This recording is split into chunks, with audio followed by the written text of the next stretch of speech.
سیکھنا تو پڑے گا، بغیر سیکھے علم نہیں آتا۔ مثلا ایک آدمی کو جمائی آتی ہے تو پیغمبر نے اس میں جو بات کہی ہے وہ سمجھنا ضروری ہے۔ عالم اور طالب ہو کہ اس کو معلوم نہ ہو، یہ موت کے برابر حادثہ ہے۔ حضرت صلی اللہ علیہ وسلم فرماتے فَلْيَقْزَمْهُ مَا اسْتَطَاعَ، روک لے جہاں تک ہو سکے، نہ کھولے منہ۔ پہلا مرحلہ تو یہ ہو گیا کہ موت بہت زیادہ منہ کھولنی نہیں، کوئی کیمرہ اور بالٹی نہیں دکھانی۔ دوسرا یہ کہ اب آنے لگا، طاقت ختم ہو گئی یا خیال نہیں رہا، تو فَلْيَضَعْ يَدَهُ فِي فِيهِ۔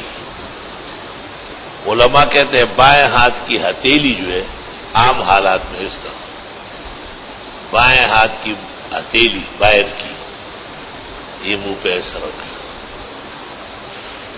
لأن الشیطان يدخل فی، شیطان گھسنے کی کوشش کرتا ہے کہ او کیا لمبا چوڑا کیمرہ مین آیا ہوا ہے۔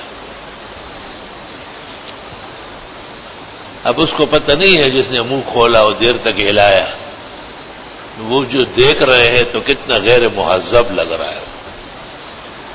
اس لیے کہ پیغمبر کی تعلیم تو سیکھنی پڑے گی، اللہ نے مبعوث فرمایا اور ہمیں کہا ہے وَعَلَّمَكَ مَا لَمْ تَكُنْ تَعْلَمْ، یہ علوم وہ ہیں جو آپ نہیں جانتے تھے، جاننے کے بعد کوشش کرو گے۔ بعض اوقات اس کے ساتھ آواز بھی نکلتی ہے تو فرمایا وَلَا تَقُلْ ہا ہا، آواز نہ نکالو، لأن الشیطان يضحك بہ، شیطان ہنس رہا ہے کہ میں نے اتنا برباد کیا کہ اب آوازیں تک نکل رہی ہے۔ تو اول مرحلہ یہ ہے کہ جمائی نہ آئے، فَلْيَقْزَمْهُ مَا اسْتَطَاعَ، جہاں تک ہو سکے روکے رکھے،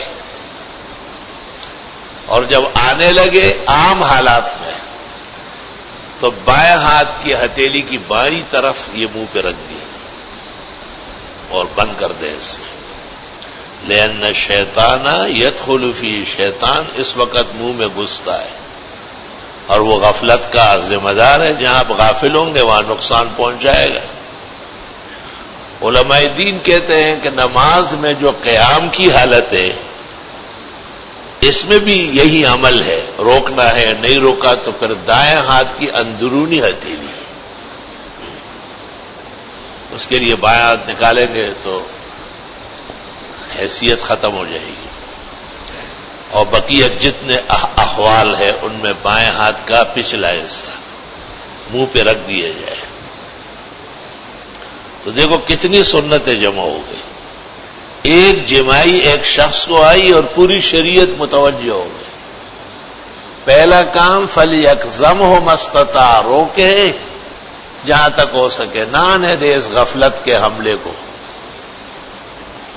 آ گیا، بعض اوقات ایسا ہوتا ہے کہ آدمی نہیں روک سکتا، اس کا علاج بتایا کہ اب ہاتھ منہ پہ رکھو، کبھی بے خیالی میں آواز نکلتی ہے، فرمایا لا تقل ہا ہا لأن الشیطان يضحك بہ، شیطان اس کا مذاق اڑاتا ہے کہ دیکھو میں نے اس کو کہاں تک پہنچا دیا۔ تو اس لیے کہتے ہیں کہ اصلاح العادات احسن العبادات، عادتیں درست کرنا بہترین عبادت ہے۔